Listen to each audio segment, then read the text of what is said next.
அனைவருக்கும் வணக்கம். நாச்சியார் திருமொழியின் 2ஆம் பத்து.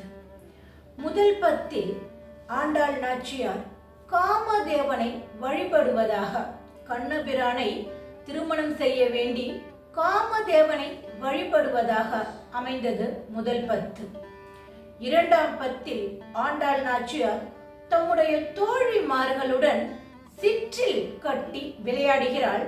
அதனை சிதைக்க வேண்டாம் என்று கண்ணபிரானை வேண்டுவதாக இப்பாடல்கள் அமைந்திருக்கின்றன. ஆண்டாள் நாச்சியார் தம் தோழிமார்களுடன் கட்டக்கூடிய சிற்றிலை கண்ணபிரான் ஏன் இடிக்க வேண்டும் என்பதற்கு இங்கு மிகச் சிறந்த அழகான நயமான ஒரு கதை கூறப்பட்டுள்ளது. கண்ணன் பரபிரம்மமாக இருக்கக்கூடியவன். ஆனால் ஆயர் குலத்தில் இருக்கக்கூடியவர்கள் இந்திரனை வழிபாடு செய்கின்றனர். அப்பொழுது கண்ணனுக்கு மிகுந்த கோபம் வந்துவிட்டது. நானே இங்கு அவதாரமாக இருக்கின்ற போது இந்திரனை மழைக்காக வேண்டுமா என்னும் பொருட்டு கோவர்த்தனகிரிக்கு தங்களுடைய படையலை வழங்குமாறு ஆயர்பாடியில் இருக்கக்கூடிய மக்களுக்கு ஆணை பிறப்பிக்கின்றான். அதனால் இந்திரனுக்கு கோபம் வருகின்றது. அப்பொழுதுதான் கோவர்த்தனகிரியை தூக்கி லீலை புரிகின்றார் கண்ணபிரான்.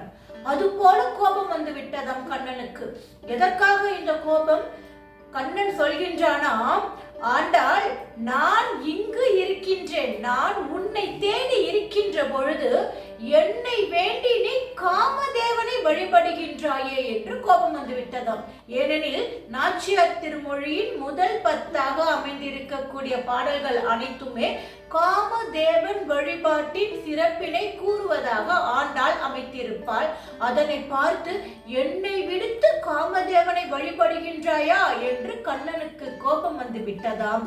அந்த கோபத்தின் பொருட்டு ஆண்டாளும் ஆண்டாளினுடைய தோழிமார்களும் விளையாடி கொண்டிருக்கின்ற பொழுது அந்த சிற்றிலை இடிப்பதாக இந்த 10 பாடல்கள் நமக்கு அமைந்திருக்கின்றன. அதில் நாமம் 1000 ஏத்த நின்ற நாராயணா, நரனே, உன்னை மாமி தன் மகனாக பெற்றால் எமக்கு வாதை தவிருமே. காமன் போதரு காலம் என்று பங்குனினால் கடை பாரித்தோம். தீமை செய்யும் ஸ்ரீதரா, எங்கள் சிற்றில் வந்து சிதையே என்பதாக ஆண்டாள் நாச்சியார் குறிப்பிடுகின்றார். நாமம் 1000 ஏத்த நின்ற நாராயணம். நாராயணனாக இருக்கக்கூடிய எம்பெருமானுக்கு 1000 திருநாமங்கள் உண்டு. பீஷ்மரால் மரண படுக்கையில் சொல்லப்பட்ட விஷ்ணு சகஸ்ர நாமம் என்ற 1000 திருநாமங்களை உடையவன் எம்பெருமான். நரனே, ஆனாலும் எம்பெருமானாக இருக்கக்கூடிய நாராயணன் மனிதனாகவும் நரனாகவும் அவதாரம் செய்திருக்கின்றான். அதைத்தான் இங்கு குறிப்பிடுகின்றாள்.